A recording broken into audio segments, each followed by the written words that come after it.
ବହୁ ବହୁ ବର୍ଷ ଶହ ଶହ ବର୍ଷ ଧରିକିରି ଉପଭୋଗ କଲେ ଦେବଦାନୀ ତାଙ୍କ ଭାର୍ଯ୍ୟାଙ୍କୁ ଆଉ ଶର୍ମିଷ୍ଠା ଅନ୍ୟ ନାରୀମାନଙ୍କୁ ବହୁ ଉପଭୋଗ କଲେ, ତଥାପି ସନ୍ତୁଷ୍ଟ ଚିତ୍ତ ହେଲେ ନା। ଏଇ ଅନୁଭୂତି ଲାଭ କଲେ, ଯାହାଫଳରେ ବର୍ତ୍ତମାନ ଏ କଥା କହୁଛନ୍ତି। ଆ ପୂର୍ବରୁ ଛାଗ ଦମ୍ପତି ଗଳ୍ପ ସେ କହିଛନ୍ତି। ସେ ଛାଗ ଦମ୍ପତି ଗଳ୍ପରେ ପ୍ରତୀକ ଗଳ୍ପ, ନିଜକୁ ଛାଗ ବୋଲି ସେ କହିବେ, ମୁଁ ସେଇ ଛାଗ। ତାପରେ ଏସବୁ କଥା କହୁଛନ୍ତି। ଏ ଉପଭୋଗ କାମନା ଏତେ ପ୍ରବଳ ଅଛି, ଯାହାର ଏ ଭୌତିକ ଉପଭୋଗ କାମନା ପ୍ରବଳ ଅଛି। ଏ ପର୍ସନ ହୁ ଇଜ୍ ଲଷ୍ଟି, ସେ କେବେ ସନ୍ତୁଷ୍ଟ ହବ ନା। ଯାହା କୁହନ୍ତି ପୃଥିବୀ ଯାକର ସବୁକିଛି ଭୋଗ୍ୟ ପଦାର୍ଥ ତାକୁ ଯଦି ଦିଆଯାଏ, ପୃଥିବୀ ଯାକର ସବୁକିଛି ଭୋଗ୍ୟ ପଦାର୍ଥ, ଯାହା କୁହନ୍ତି ଧାନ, ବିରି, ଗହମ, ଚାଉଳ ଇତ୍ୟାଦି ସବୁ, ଆଉ ରତ୍ନ ବୋଇଲେ ସୁବର୍ଣ୍ଣ, ପଶୁ, ସ୍ତ୍ରୀ, ଏ ସବୁ ଯଦି ଦିଆଯାଏ ତଥାପି ସନ୍ତୁଷ୍ଟ ହବ ନା। ଏତେ ପ୍ରବଳ ଉପଭୋଗ କାମନା, ୟାକୁ ହିଁ କହୁଛନ୍ତି ଏ ଯୋଉ ଇନ୍ଦ୍ର ପ୍ରୀତି, ଇନ୍ଦ୍ର ଉପଭୋଗ କାମନା, ବହୁତ ଉପଭୋଗ କାମନା କହୁଛନ୍ତି ପ୍ରବୃତ୍ତି ସୁଖ। ସେଥିପାଇଁ ଶାସ୍ତ୍ରରେ କୁହାଯାଇଛି ପ୍ରବୃତ୍ତିରେ ସା ଭୂତାନ ନିବୃତ୍ତିସ୍ତୁ ମହାଫଳା। ଏ ପ୍ରବୃତ୍ତି, ଏ ଯୋଉ ଉପଭୋଗ କାମନା ଅଛି, ଇନ୍ଦ୍ର ଉପଭୋଗ କାମନା, ବିଷ ଉପଭୋଗ ବା ଭୌତିକ ଉପଭୋଗ କାମନା ଅଛି, ଏଇଟାକୁ ଯଦି ତ୍ୟାଗ କରିପାରିବ ତାହେଲେ ମହାନ ଫଳ ମିଳିବ। ପ୍ରବୃତ୍ତିରେ ସା ଭୂତାନ ନିବୃତ୍ତିସ୍ତୁ, ଏ ଜୀବମାନଙ୍କର ସାଧାରଣ ଯାହା କୁହନ୍ତି ନୈସର୍ଗିକ, ଏଇଟା ଯଦି ତ୍ୟାଗ କରିପାରିବ ତାହେଲେ ମହାନ ଫଳ ମିଳିବ। କାମକାମାନ ଉପଭୋଗେନ ସମ୍ୟତି ଅଭିଶା କୁସୁମସ୍ମେବ ଭୂୟ ବା ବିବର୍ତ୍ତତେ। ଟ୍ରାନ୍ସଲେସନ ବାଇ ଶ୍ରୀଲ ପ୍ରଭୁପାଦ। ଯଯାତି ମହାରାଜ କହୁଛନ୍ତି ତାଙ୍କର ଭାର୍ଯ୍ୟା ଦେବଦାନୀକୁ, ଅଗ୍ନିରେ ଯଦି ଆମେ ଭୂତାହୁତି ଦେବା ତାହେଲେ ଅଗ୍ନି ନିର୍ବାପିତ ହବ ନା, ବରଂ ଅଧିକରୁ ଅଧିକ ପ୍ରଦୀପ୍ତ ହବ।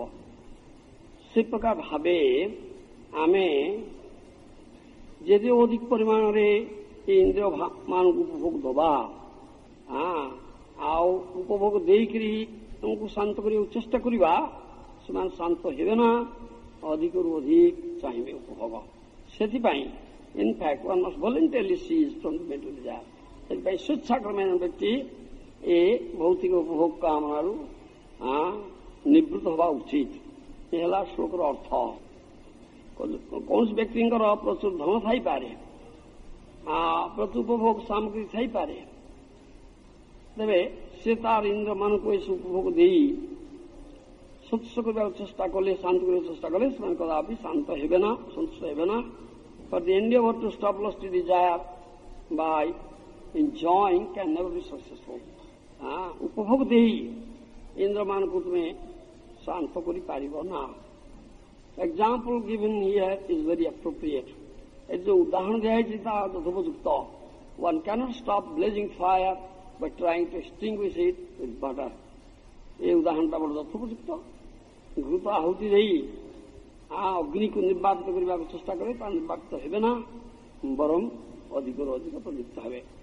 ସେଥିପାଇଁ ତଦ୍ରୁପ ଭାବେ ଯେତେ ଅଧିକ ପରିମାଣରେ ଇନ୍ଦ୍ରମାନଙ୍କୁ ଉପଭୋଗ ଦେବ, ସେତେ ଅଧିକ ପରିମାଣରେ ସେମାନେ ଉପଭୋଗ ଚାହିଁବେ, କଦାପି ସେଥିରୁ ନିବୃତ୍ତ ହେବେ ନା, ଶାନ୍ତ ହେବେ ନା। ସେଥିପାଇଁ ଭଲେଣ୍ଟାରିଲି ସ୍ୱେଚ୍ଛାକ୍ରମେ ଜଣେ ସେଥିରୁ ନିବୃତ୍ତ ହେବା ଉଚିତ। ସେ ସ୍ୱେଚ୍ଛାକ୍ରମେ କିପରି ନିବୃତ୍ତ ହେବ ତାହା ଏକ ପ୍ରଶ୍ନ, ସହଜ କଥା ନୁହେଁ। ଇନ୍ଦ୍ରମାନଙ୍କର ଆକର୍ଷଣ ପ୍ରଚୁର, ଯାହା କୁହାଯାଉଛି ବଡ଼ ବଳବାନ ଇନ୍ଦ୍ରିୟ ମନ, ଇନ୍ଦ୍ରଗୁଡ଼ା ବଡ଼ ବଳବାନ। କରନ୍ତି ଅପି ଜ୍ୟୋତିର୍ମନ, ଜଣେ ଜ୍ୟୋତିର୍ମନକୁ ହରଣ କରନ୍ତି। ବିଦ୍ୱାନ ଅପି କର୍ଷତି, ଯୋଉଟା ପଞ୍ଚଲୋକ ହଉଥିବେ ସୁଦ୍ଧା ଆକର୍ଷଣ କରିନେବେ। ତେବେ ସେ ଇନ୍ଦ୍ରମାନଙ୍କୁ ଯଦି ଅପ୍ରାକୃତ କାମଦେବ ଭଗବାନ କୃଷ୍ଣଙ୍କର ସେବାରେ ନିଯୁକ୍ତ କରାଯାଇପାରିବ, ବା କୃଷ୍ଣଙ୍କର ଇନ୍ଦ୍ରମାନଙ୍କୁ ଯଦି ଉପଭୋଗ ଦେଇପାରିବ, ତାହେଲେ ଯାଇକରି ସେମାନେ ଶାନ୍ତ ହେବେ। ସେମାନଙ୍କର ଏ ଭୌତିକ ଉପଭୋଗ କାମନା ଏ ଯାଇକରି ଦୂର ହେବ, ନଚେତ୍ ଦୂର ହେବ ନା।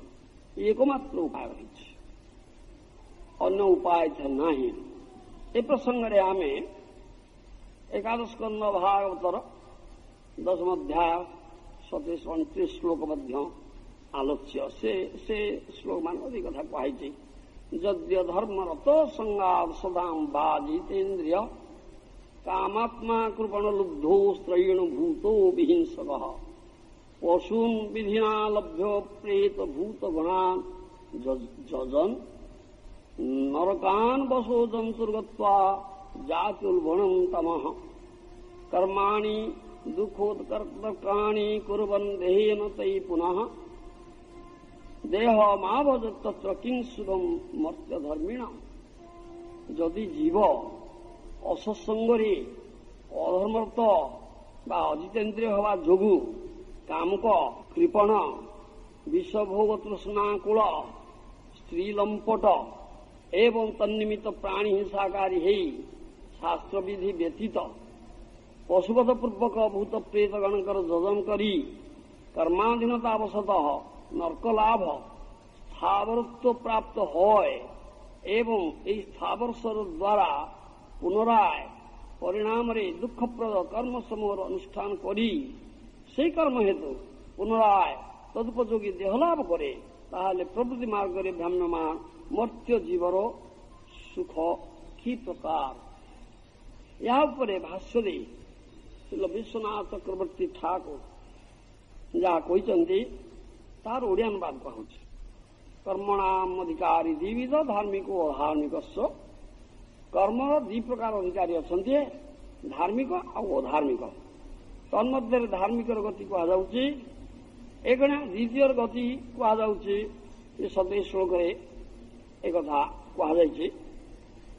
ଶବ୍ଦେ କେହିବା ଅସତ୍ସଙ୍ଗ ବିନା ନିଜେ ନିଜେ ଅଜିତେନ୍ଦ୍ରିୟ ହେଇପାରେ, ଏ ହେଉଛି ତାର ଅର୍ଥ। କାମାତ୍ମା ବୋଲି କୃପଣ ଅର୍ଥାତ୍ ଦୀନ, ଅତଏବ ଲୁବ୍ଧ ଅର୍ଥାତ୍ ଭୋଗ ତୃଷ୍ଣାକୁଳ, ସ୍ତ୍ରୈଣ ଅର୍ଥାତ୍ ସ୍ତ୍ରୀ ଲମ୍ପଟ, ସେଇ ଯୋଗୁଁ ଭୂତ ବିହିଂସକ 28 ଶ୍ଲୋକରେ କୁହାଯାଇଛି କଥା। ଅବିଧିପୂର୍ବକ ଅର୍ଥାତ୍ ସେନ ଦ୍ୱାରା ଅଭିଚାର ଯଜ୍ଞ କରିବ ଏହି ପ୍ରକାର ବିରୁଦ୍ଧ ବିଧି ଯୋଗରେ। ଉଲ୍ବଣ ବା ପ୍ରବୃଦ୍ଧତମ ଅର୍ଥାତ୍ ସ୍ଥାବରତ୍ୱ, ଏ ପ୍ରକାର କମ୍ ପ୍ରବୃଦ୍ଧ ବ୍ୟକ୍ତିର ସୁଖ ନାହିଁ ବୋଲି ଉପସଂହାରରେ 29 ଶ୍ଲୋକରେ କୁହାଯାଉଛି। ଶାସ୍ତ୍ରବିଧି ଅନୁସାରେ ଯେଉଁମାନେ କର୍ମପଥରେ ରହି ଧର୍ମକର୍ମ କରନ୍ତି ସେମାନେ ଧାର୍ମିକ ଏବଂ ଶାସ୍ତ୍ରବିଧି ଉଲ୍ଲଂଘନ ପୂର୍ବକ ଅଧର୍ମ ପଥରେ ଅଥବା ସ୍ୱଚ୍ଛାଚାରୀ ଭାବରେ ଯେଉଁମାନେ ଅଧର୍ମ କରନ୍ତି ସେମାନେ ଅଧାର୍ମିକ। ଅଧାର୍ମିକଙ୍କର ଗତି ସେ କହୁଛନ୍ତି ଅସତ୍ ବ୍ୟକ୍ତି ସଙ୍ଗରେ ଲୋକ ଅସତ୍ ହେଇଯାଏ, ଏହା ସର୍ବଜନ ବିଦିତ।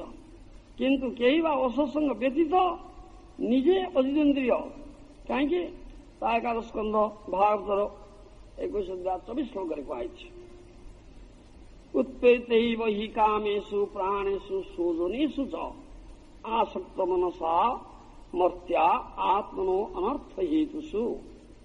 अर्थात मनुष्यगण स्वभाववशत ईश्वरीय अनर्थकर पशु आदि भोग्य पदार्थरे आयु इंद्रबल वीर्य आदि और पुत्र आदि आसक्त होता है।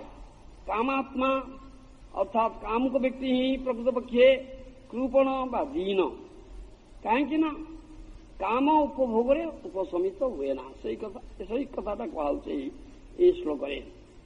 बरं भोग्य वस्तु लाभ पूर्वापेक्षा अधिकतर भोग पिपाशा वृद्धि पाए। सदबले भोग्य वस्तुर मध्य परिणाम संख्यार अधिक प्रयोजन है।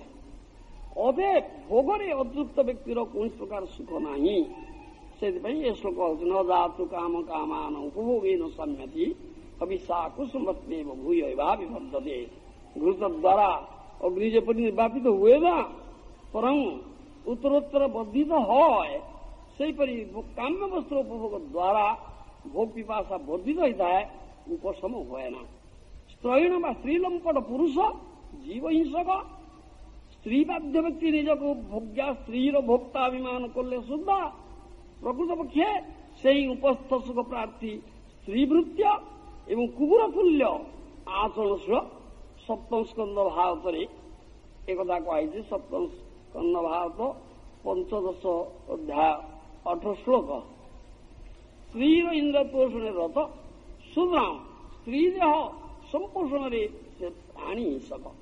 ଶାସ୍ତ୍ର ବିଧି ଅନୁସାରେ ଯଜ୍ଞାନୁଷ୍ଠାନରେ ପୁଣ୍ୟ ଲାଭରେ ଜୀବର ଯେପରି ସ୍ୱର୍ଗାଦି ଲୋକ ପ୍ରାପ୍ତ ହୁଏ, ପୁଣି ଅବିଧି ପୂର୍ବକ ଦୁଷ୍ଟଜନ ଦ୍ୱାରା ପ୍ରଲୋଭିତ ହୋଇ ଧନାଦି ପ୍ରାପ୍ତି ନିମିତ୍ତ ସେ ଯଜ୍ଞାନୁଷ୍ଠାନରେ ପଶୁ ହତ୍ୟା କରି ପରିଣାମରେ ସ୍ଥାବୃତ ପ୍ରାପ୍ତି ହୁଏ। ସୁତରାଂ କିଏ ଧାର୍ମିକ କିଏ ଅଧାର୍ମିକ ଉଭୟ ମଧ୍ୟରେ କେହି ହେଲେ ସୁଦ୍ଧା ଦୁଃଖ ସ୍ତର ବ୍ୟାପି ପାଆନ୍ତି ନା। ଜଳ ଜଗତରେ ପ୍ରିୟ ବସ୍ତୁ ପ୍ରତି ଆସକ୍ତି ହିଁ ଦୁଃଖ। ଏକାଦଶ ସ୍କନ୍ଧ ଭାରତ ନବମ ଅଧ୍ୟାୟ ପ୍ରଥମ ଶ୍ଲୋକରେ କୁହାଯାଉଛି, ଅବଧୂତ କହୁଛନ୍ତି ଦୁରାଜନକୁ, ପରିଗ୍ରହ ହି ଦୁଃଖାୟ ଯଦ୍ ପ୍ରିୟତମ ନୃଣାମ୍ ଅନନ୍ତଂ ସୁଖମାପ୍ନୋତି ତଦ୍ ବିଦ୍ୱାନ୍ ଯସ୍ତ୍ୱ କିଞ୍ଚନ। ବ୍ରାହ୍ମଣ କହିଲେ ମାନବଗଣଙ୍କର ଯେଉଁ ବସ୍ତୁ ଅତିଶୟ ପ୍ରିୟ হয় ସେସବୁ ବସ୍ତୁ ପ୍ରତି ଆସକ୍ତି ହିଁ ସେମାନଙ୍କର ଦୁଃଖର କାରଣ ହେଇଥାଏ। ଯେ ଏହି ଆସକ୍ତିର ପରିଣାମ ଜାଣି ଅକିଞ୍ଚନ ହୋଇପାରନ୍ତି ସେ ଅନନ୍ତ ସୁଖ ଲାଭ କରନ୍ତି।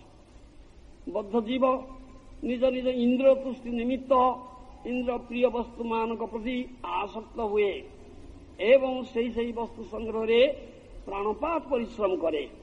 କିନ୍ତୁ ଏହିସବୁ ବସ୍ତୁର ଅର୍ଜନରେ ଦୁଃଖ, ରକ୍ଷଣରେ ଭୟ, ଚିନ୍ତା, ନାଶରେ ଶୋକ ଉତ୍ପତ୍ତି হয়। ସୁତରାଂ ଜୀବ ସୁଖ ଆଶାରେ ଔଷଧ ଇନ୍ଦ୍ରିୟର ଆକାଂକ୍ଷା ପୂରଣ କରିବାକୁ ଯାଇ ଯେଉଁ ସବୁ ଅସତ୍ କାର୍ଯ୍ୟ ବା ଅନିତ୍ୟ ବସ୍ତୁ ସଂଗ୍ରହ କରେ ସେଥିରେ ସୁଦ୍ଧା ସୁଖ ପରିବର୍ତ୍ତେ ତାହାକୁ ଅଧିକତର ଦୁଃଖ ଭୋଗ କରିବାକୁ ପଡ଼େ, ଅର୍ଥାତ୍ ଦୁଃଖପ୍ରଦ ସୁଖ ହିଁ ପାଇବାକୁ হয়। କିନ୍ତୁ ଯେ ଅକିଞ୍ଚନ ଅର୍ଥାତ୍ ବିଷୟରେ ନିଷ୍ପୃହ ସେ ଦୁଃଖପ୍ରଦ ସୁଖ ପ୍ରାପ୍ତ ହୁଏ ନା, ନିରନ୍ତର ଅନନ୍ତ ସୁଖ ଲାଭ କରେ ଅତିରିକ୍ତ ବିଦ୍ୱାନ। ଏକାଦଶ ସ୍କନ୍ଧ ଭାରତ ଚତୁର୍ଥ ଅଧ୍ୟାୟ 13 ଶ୍ଲୋକରେ କୁହାଯାଇଛି, ଅକିଞ୍ଚନସ୍ୟ ଦାନ୍ତସ୍ୟ ଶାନ୍ତସ୍ୟ ସମଚେତସଃ ମୟା ସନ୍ତୁଷ୍ଟ ମନସ ସର୍ବା ସୁଖମୟାଧୀଶ। ଭଗବାନ କହୁଛନ୍ତି ଅକିଞ୍ଚନ ଜିତେନ୍ଦ୍ରିୟ ଶାନ୍ତ ସର୍ବତ୍ର ସମଚିତ୍ତ ଆତ୍ମପରିତୃପ୍ତ ପୁରୁଷ ନିକଟରେ ସର୍ବଜଗତ ସୁଖମୟ ରୂପେ ପତିତ হয়। ଏ ଶ୍ଲୋକ ଉପରେ ଭାଷ୍ୟ ଦେଇ ବିଶ୍ୱନାଥ ଠାକୁର କହିଛନ୍ତି, ଭକ୍ତସ୍ୟ ସୁଖଂ ସୁଖସ୍ୟାନୁଭାବ ଚ ବିବୃଣୋତି ଅକିଞ୍ଚନ ସେତି ଦ୍ୱାଭ୍ୟାମ୍। ଅର୍ଥାତ୍ ଭକ୍ତଙ୍କର ସୁଖ ଓ ସୁଖର ଅନୁଭବ ଏ ଦୁଇଟି ଶ୍ଲୋକରେ ବିବୃତ ହୋଇଛି। ଅଲୌକିକ ଶବ୍ଦ ସ୍ପର୍ଶ ରୂପ ରସ ଗନ୍ଧ ଲୀଳା କୃପା